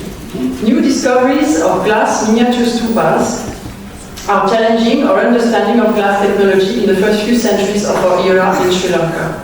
Contrary to the Deliwola stupa, glass stupa, which was molded, these stupas from Nayaka and Nilagiri are blown. This technique is unknown in Sri Lanka until then on the island, and its introduction coincides with the development of Mediterranean contacts, where the glass starts being blown in Lebanon from the 2nd or 1st century BCE. The new trade relations could have contributed to the introduction of these new objects in the Buddhist worship. Their chemical composition is non-Roman, showing that they are of a local manufacture. During the 1st to the 3rd century CE, regular trade exchanges occur between Sri Lanka and the Mediterranean, mainly through Indian intermediaries, even though some direct contacts have occurred in the 1st century CE and embassies have been sent. Artifacts inspired from Roman prototype begin to appear. By the 4th, 5th centuries, direct contacts increase, not only with the Mediterranean, but also with Persia and the African coast, as shown notably by the ceramics and the glass beads. Cosmopolitan cities such as Mantai and Radhapura and Katarada in the north flourished during that period. For instance, recent excavations in Chandaratana, undertaken by the German Archaeological Institute, the Universities of Jaffna and Gujarat, and the Department of Archaeology of Sri Lanka, have put to light diverse testimonies of regional and long-distance trade links, like late Roman coins, carnelian from India, which is reworked on-site, raw garnets coming from the center of the island, and possibly destined to France and Belgium, where they are found in quantities in royal tombs of the 5th and 6th centuries. Cantarade is also the place of specific Buddha architecture, with the presence of at least 42 miniature stupas, tentatively dated of the 8th century CE. Future excavations will investigate potential earlier structures. In Jaffna, Other stupa remains have been identified in 2 coastal locations of the island of Kates, the site of Virapiti, and on Delft Island. In Virapiti, only a partial base can be observed on a promontory next to the shore. In Delft, 3 stupas are to be seen, a major one and 2 miniature ones. They are also located close to the shore. Until now, none of these structures have been dated yet nor excavated. 1 kilometer away from Delft stupa is a sandy bay, easily accessible for ships, where one Chinese ship could be observed during our survey. This is the closest point to reach Jaffna from India, and it could also have served as a stopover for ships heading, for example, towards Mantai. The topographic situation of these stupas deserves particular attention. Their position on the top of promontories next to the shore is similar to other sites like Godaraya in the south or Khoury on the east coast. In Godaraya, the state of preservation of the stupa allows us to evaluate its clear visibility several kilometers away from the shore. In the absence of lighthouses, such structures could have played the role of landmarks for mariners and indicated them the way to reach the Buddhist monasteries involved in the trade networks. In Khoury, the preserved base of an ancient stupa is also located on a hilltop with a view overlooking 2 bays to the north and south. The monastery of Khoury was investigated in the 1980s and again in 2011 in a collaboration between the University of Berkeley, the French CNRS, and the Department of Archaeology of Sri Lanka. The results gave good insights on this monastic settlement, well connected towards east and west through the discovery of Roman coins, torpedo jars from the Persian Gulf, Indian red polished ware, and Chinese ceramics. The Buddhist structures put to light included a bodhigara and a water tank, besides the stupa. Interestingly, at the foot of the stupa hill, a boulder revealed a series of stupas in low relief, together with an inscription. The sloping side of the boulder shows an area of 4 square feet, which has been partitioned into 16 compartments of equal proportions, each of which features depictions of dome-shaped stupas in low relief. The inscription consists of 8 lines of Sanskrit in an early Grantha alphabet and was dated of the 7th century CE. It refers to the pious wish of the author to gain merit by making the representations of stupas and become a Buddha in the future to free humanity from suffering. His desire to become a Buddha and the date of the inscription hints at the Mahayana tendencies of the monastery. This period of Mahayana tendencies in Sri Lanka also coincides with the great extension of the trade of the island. After the Arab conquest of the 7th century, textual as well as archaeological sources show the place of the island as a stopover and intermediary for Persian and Arab ships on their way to China. Sri Lanka thus plays a pivotal role in the center of the Indian Ocean trade and also for religious and artistic networks.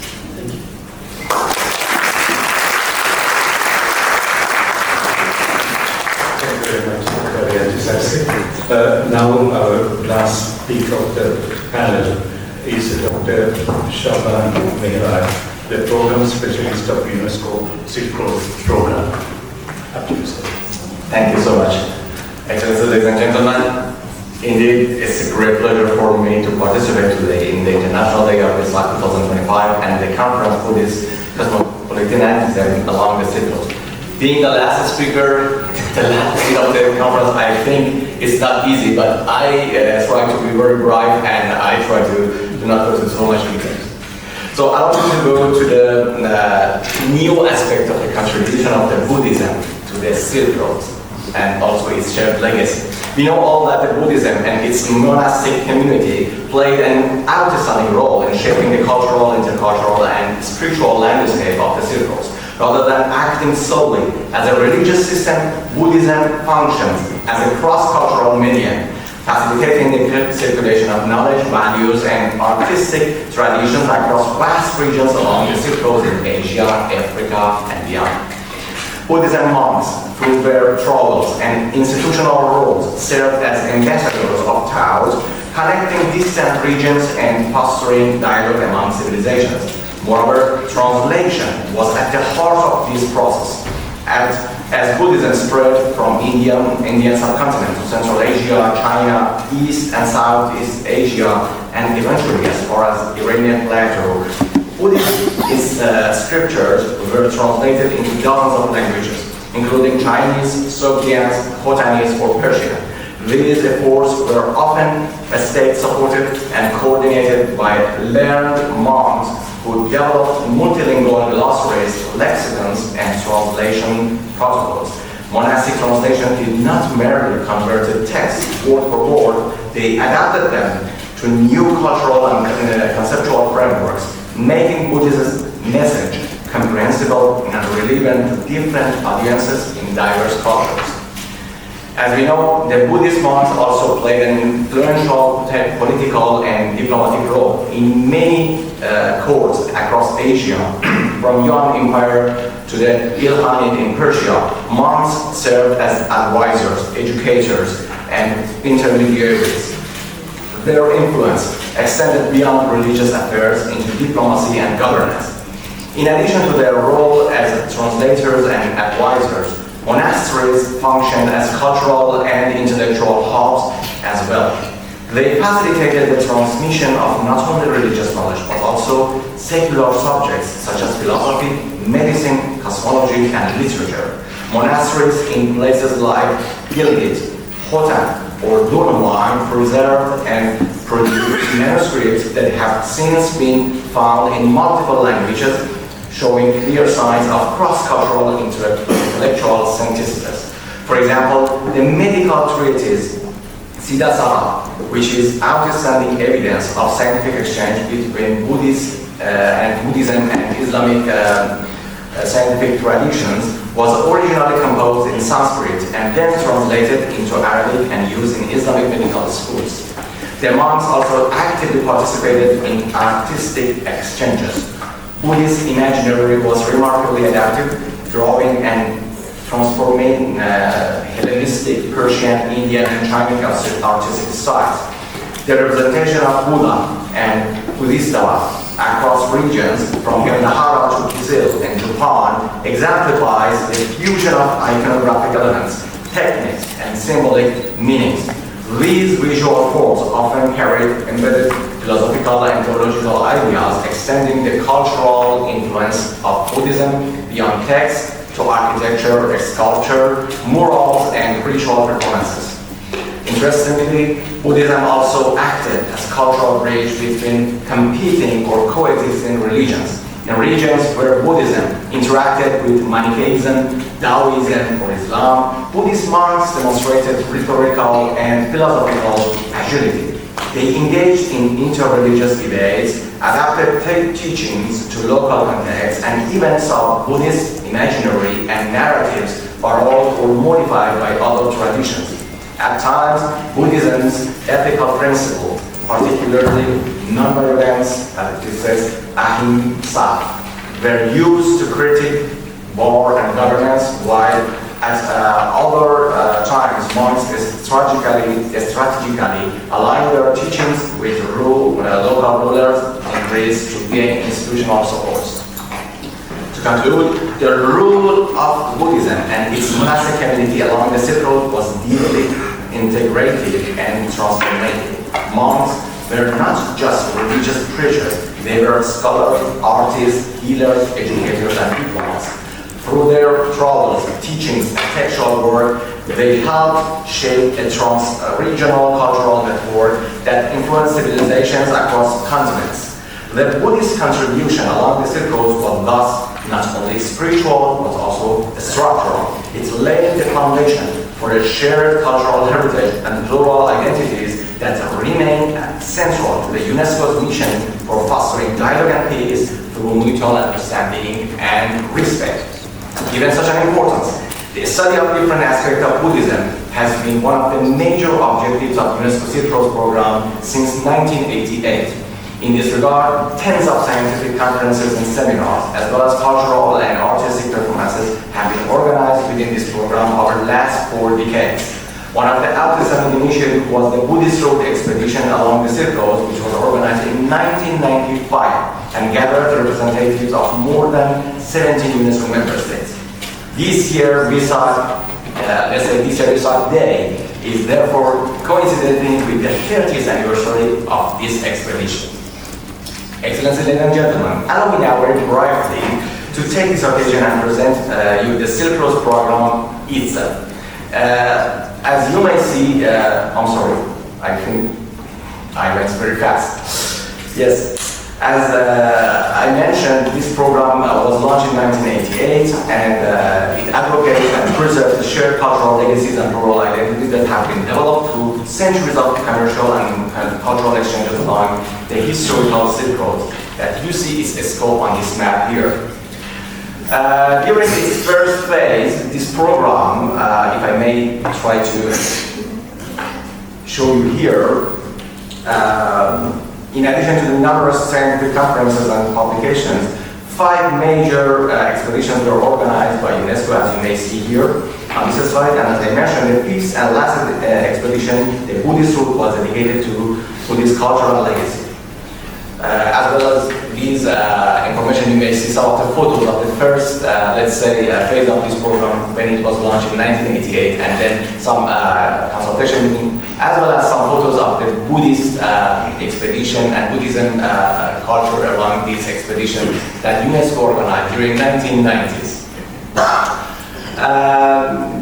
The second phase of this program was launched in 2012, and it aims to develop, mobilize, and disseminate knowledge on shared legacy of the Silk Road, as well as empowering youth to know and take advantage of Silk Road's shared legacy for dialogue and peace, as you may see here. As one of the flagship initiatives of this program, UNESCO is currently developing a thematic collection of cultural relationships along the Silk Road. Through its different volume, this initiative seeks to identify and promote concrete fields and elements that have facilitated and been generated from the commercial and cultural exchanges along the Silk Road. The first volume of this collection was developed with contribution of more than 40 renowned experts from all around the world, and it showcases how textile and clothing as basic elements of our daily life have been the vectors of the intercultural dialogue and exchange along the Silk Road. The second volume of this thematic collection is dedicated to architecture, monument, and urbanism along the Silk Road, and was developed through the contribution of more than 50 renowned experts from all around the world. Through its 52 chapters, this volume showcases the role of architecture and monuments in intercultural dialogue and exchange along the Silk Road. I am pleased to inform you that several chapters of this publication are dedicated to the Buddhism and also the Buddhist culture and architecture. You may review these volumes and these chapters through UNESCO Digital Library. They are open to the public access. Moreover, within the Silk Road program, an annual photo contest is organized, which is entitled Youth Eyes on the Silk Road. This initiative invites youth, young boys and girls aged between 14 and 25 years of old to identify and capture what represents the shared heritage of the Silk Road. Since 2018, 6 editions of the photo contest were organized and modified. More than 32,000 participants from all around the world, from 100 countries. I finish in 2 minutes, just even 2 minutes. And also you may see the photo albums of this, I'm sorry, I went very fast. The photo albums of this photo contest here. And I'm pleased to inform you that the 7th edition of the photo contest will be launched this week, so you may disseminate this information about the photo contest in your respective network. Last but not least, I'd like to underline that UNESCO is implementing the Silk Road Research Grant with support of the National Commission of Buddhist of China. This initiative also aims to empower young scholars to identify and promote the shared cultural heritage and plural identities along the Silk Road by means of their scientific research. Since 2020, and only through 3 editions, the Silk Road Youth Research Grant has mobilized more than 2,700 eminent young scholars from under 35 years of old from more than 90 countries around the world. And indeed, a considerable number of the research projects that have been submitted to this grant have been about the Buddhist cultural legacy. We are gathering also the results of these, let's say, these research grants through the Silk Road paper series that you may review them again through UNESCO Digital Library.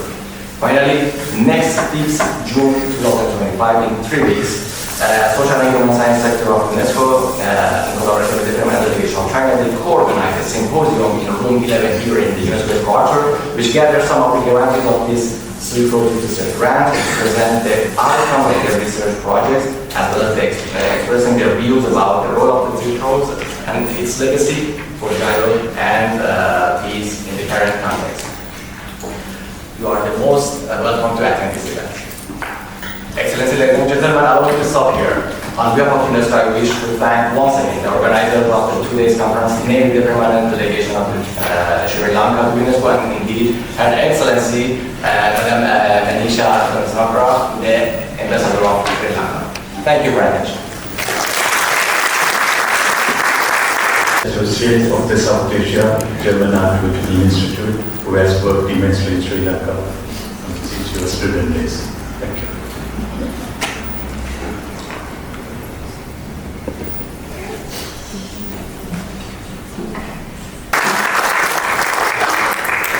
Thank you to our esteemed panelists for those deeply enriching perspectives.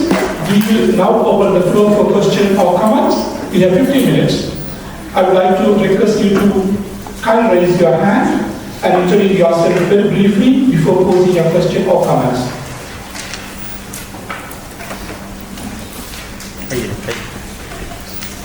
First question from...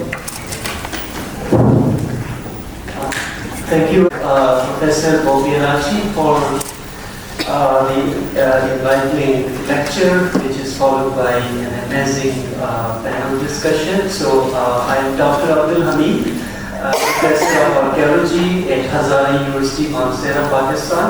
So, I have my specialization in Buddhist art and architecture of Gandhara.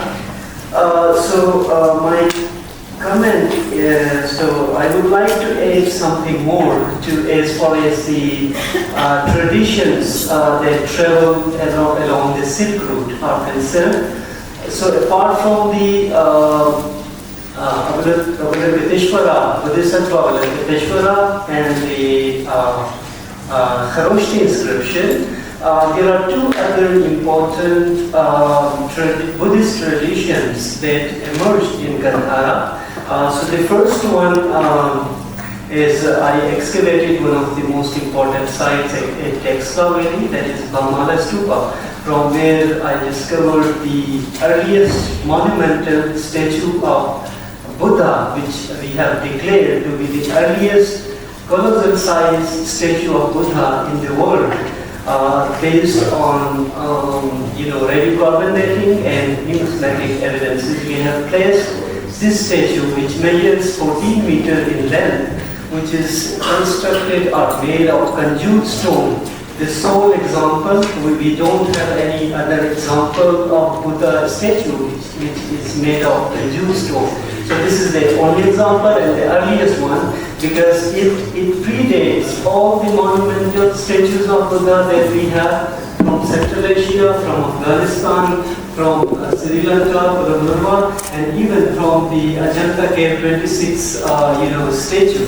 So this is the new discovery that we have made in Pakistan. And the second one is the origin and dissemination of cruciform stupa. So that also emerged as far as the latest discoveries are concerned. So we have the earliest example of cruciform stupa that is from Mansehra, Zarderi stupa, that was excavated by the Department of Archaeology and Museums, Government of Pakistan, in collaboration with the Tokyo National Museum and Project Commission to Pakistan back in 1995, from 1995 to 99. So this particular cruciform stupa has been assigned to the 2nd century CE. So that is the earliest, and so it means that the idea of this stupa, the tradition of cruciform stupa, first emerged in Gandhara, and later on it disseminated in other parts of South Asia, East Asia, and other parts of the world. Thank you very much. Thank you, Dr. Hamid. Just to answer, Professor Abdul Hamid, I was in Gandhara in March this year. Everything you said is true. So I have nothing to add. So especially the Mahaparinirvana statue, which is the longest, at least for that period, you have to come later periods in Thailand and other places to see larger ones. So it's a major discovery, and also the Kusipong stupas that you found in your site in the 2nd century.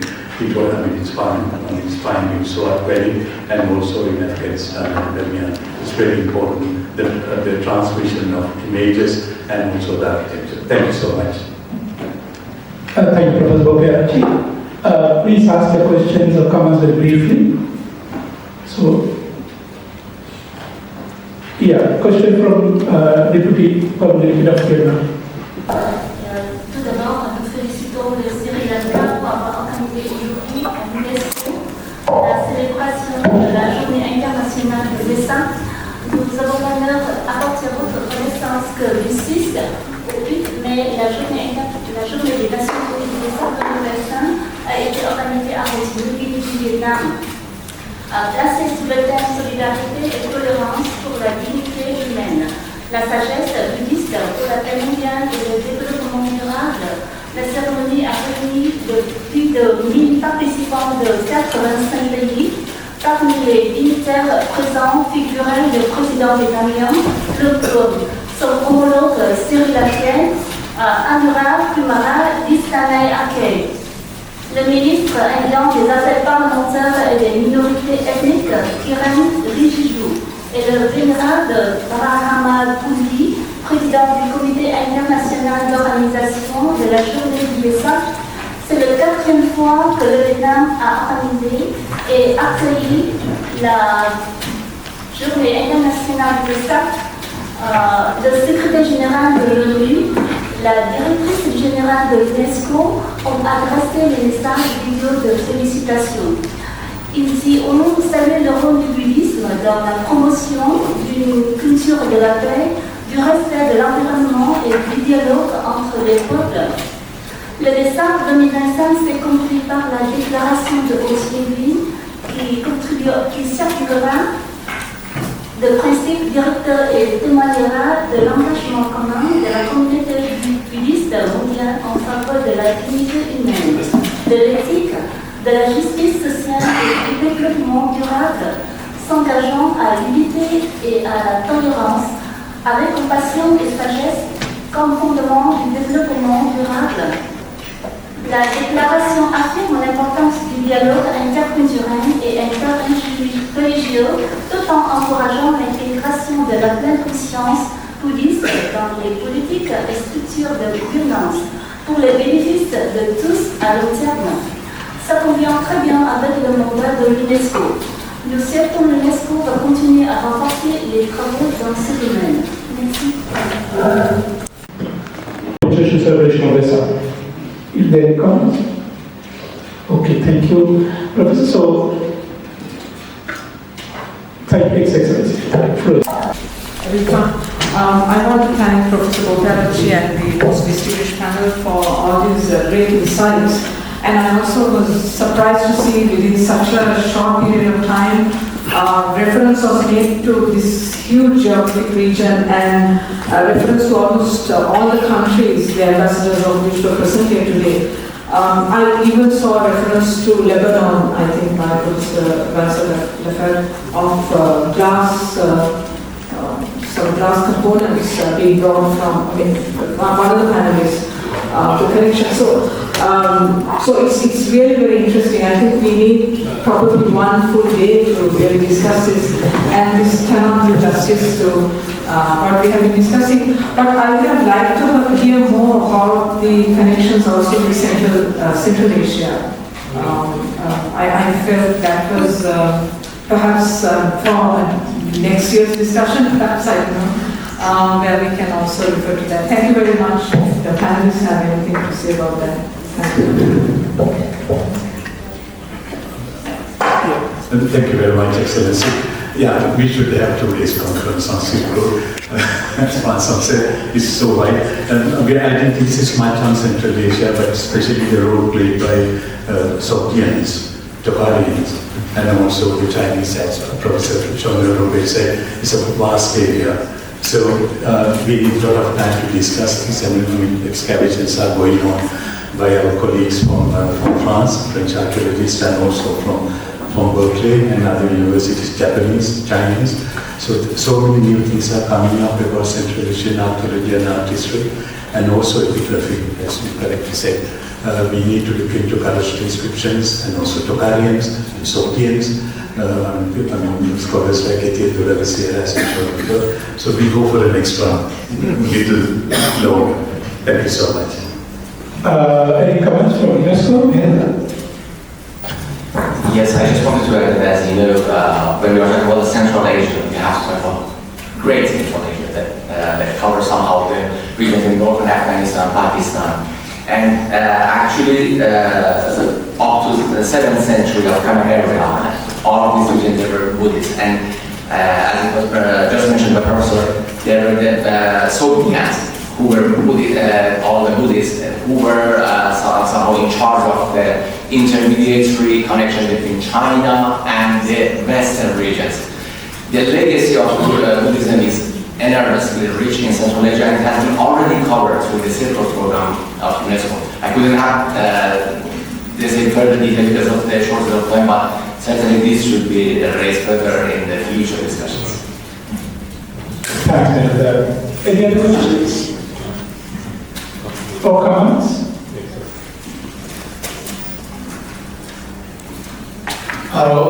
First, Excellency, Ambassador from Myanmar, President. Well, I think okay, and thank you, Ambassador of Myanmar, and that first I would like to express my sincere thanks to Excellency Gunasekera, Ambassador and Permanent Delegate of Sri Lanka and her team for organizing this important event. Well, we have learned a lot from the distinguished panelists this morning about the interconnection between Buddhism and trade in Asian Asia along the Silk Road and beyond. So, as an ambassador, the Manisha has mentioned, we spend more time to discuss these issues. Well, we are actually celebrating the Vesak Day, which is which is recognition of the day of the Buddha's path, and the day of his enlightenment, and the day of his attainment of the Nirvana. In line with the Buddhist insight, we should strive and remain to live correctly with the light of the Dhamma, by knowing to do the good and keep our minds and body purified. And the last but not least, I would like to express my sincere thanks to Professor Vincent Lefebvre for his kind words towards to the affected people hit by the earthquake on 28th of March in Myanmar. Of course, it was people who were affected.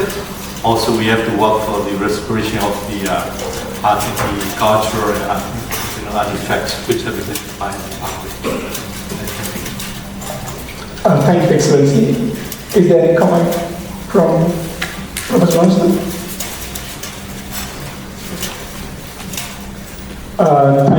Is there any comment from Professor Johnson?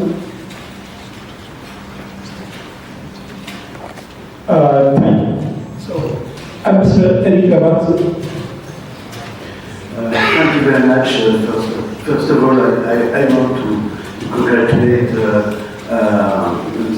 panel and His Excellency Mr. Manisha for this initiative. Very interesting, but I would and I am happy to intervene after the ambassador of Myanmar, because it's important in this area, in this UNESCO center, to discuss and to think about preservation and restoration. Myanmar did quite a big work after the earthquake, but of course all along the Silk Road there is a matter very important is the preservation of monuments and also of what remains of the Buddhist influence in different regions and different places. So I want to stress that first, as former ambassador to Sri Lanka and this, but that is quite well addressed by the different governments, but also in my present position of president of an NGOs working in Afghanistan. So the situation is better than it was, but there's still some important things to do along the Silk Road and mainly on preservation. And I was very happy to see also that two programs that you have, especially for the younger researchers on Silk Road. I think it's quite important. And I thank all these panels and all the people working along this matter of Silk Road to think about this preparation, which is extremely important. Thank you. Thank you, Ambassador. Any comments from the panel?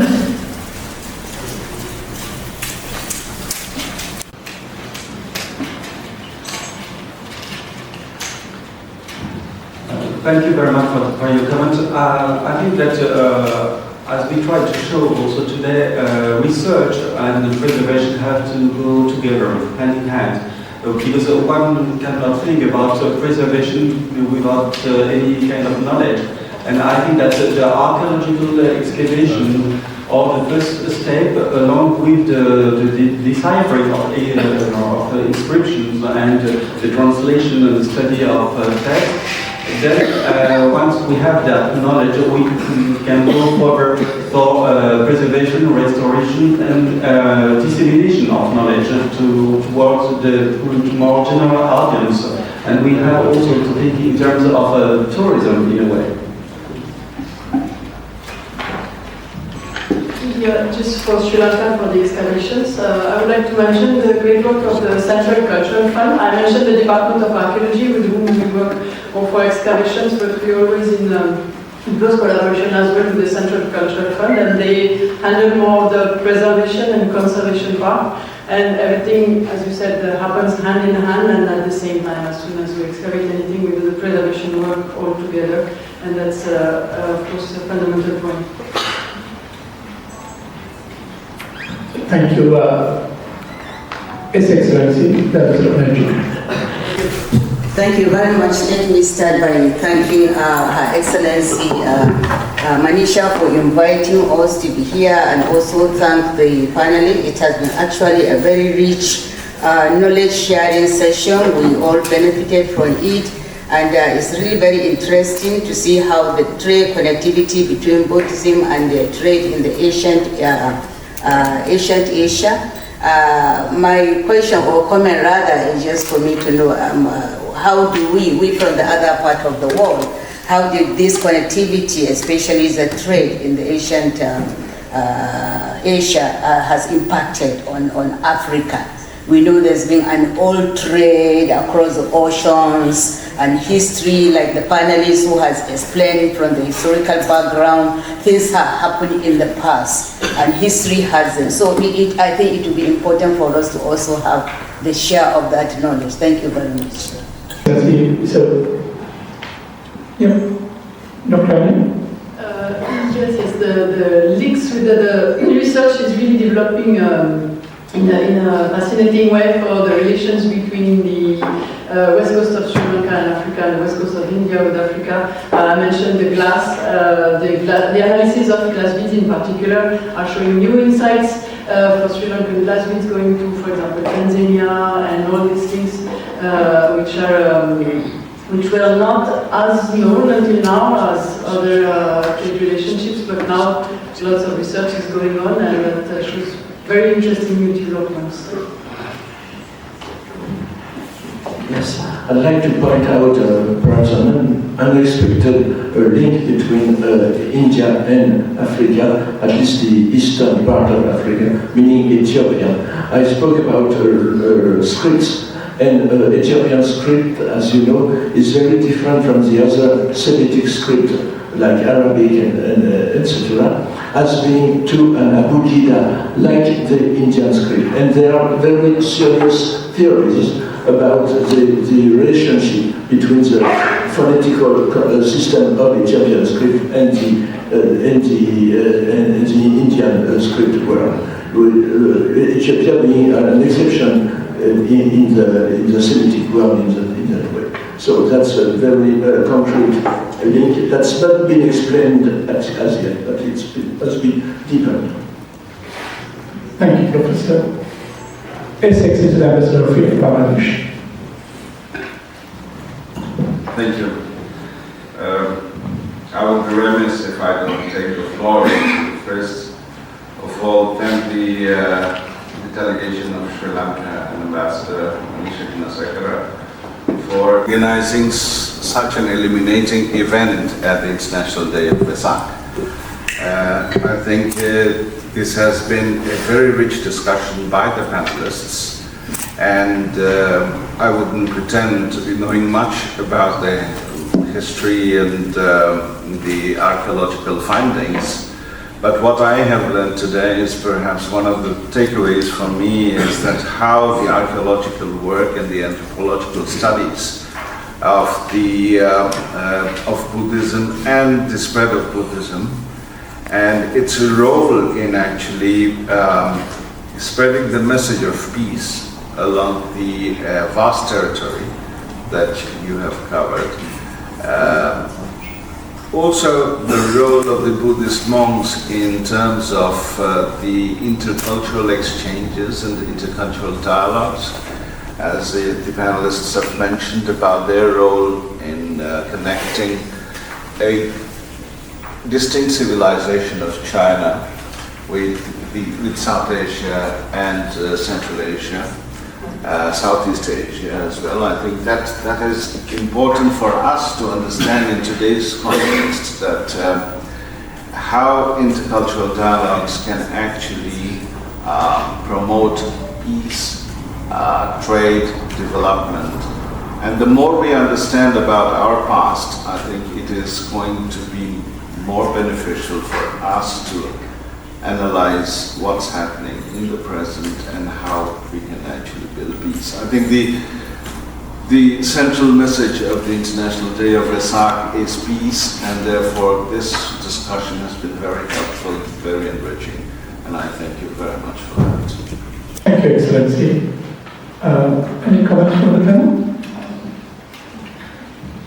Thank you, Excellency, for your comment. Maybe I would like to add just a few words. Because in the past we have seen the spread of Buddhism coming from South Asia, where of course the Buddha was born, to the rest of Asia. And now, thanks to excavation, thanks to research, we are more and more aware of the fact that many influences came also from other parts of Asia to South Asia. And so it was not only a one-way trade, but it was a very diverse dialogue and multiple dialogue along not only decades but centuries. And this is a really fascinating story, and we are, I think, just at the beginning of that narrative. Thank you, Professor. The last intervention or question from Excellency Ambassador of Nepal. Distinguished panelists. First of all, on this auspicious occasion of 2569th birth anniversary of Lord Buddha and International Vesak Day, I bring the message of warm affection and goodwill to you from Nepal. It is more ordinary to note that this celebration is very special to you after the historic adoption of decision on the commemoration of International Vesak Day by UNESCO Executive Board in its 2929 session. So today's theme is quite pertinent one. So Buddhist philosophies and teachings have been guiding our civilization for over 2.5 millennia, which provides a solid foundation to address our challenge and perhaps observing Buddha's teaching is important in establishing a peaceful world for mankind.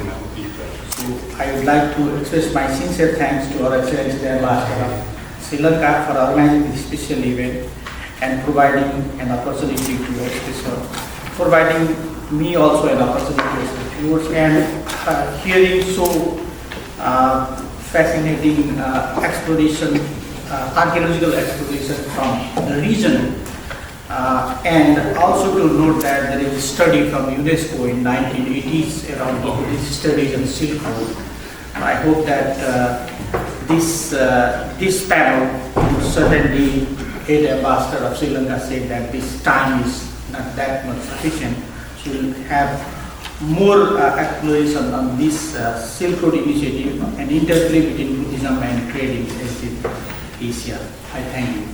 Thank you, Excellency. I think no comments from the council. Thank you very much. Thank you for the comments, which greatly enriched today's discussion. Excellencies, ladies and gentlemen, this concludes today's symposium, marking the International Day of Vesak 2025. You would agree that it has been a very thought-provoking discussion, drawing many connections and highlighting our shared heritage. The Delegation of Sri Lanka extends its deep appreciation and sincere thanks to our special guests, the speakers, the participants for their valuable contribution and presence. A very special thanks goes to Professor Parawahera, without whose support this conference would not have been possible. May the spirit of Vesak continue to inspire us with compassion. We now invite you to join us for refreshments at the Parthedu space on the ground floor. Thank you.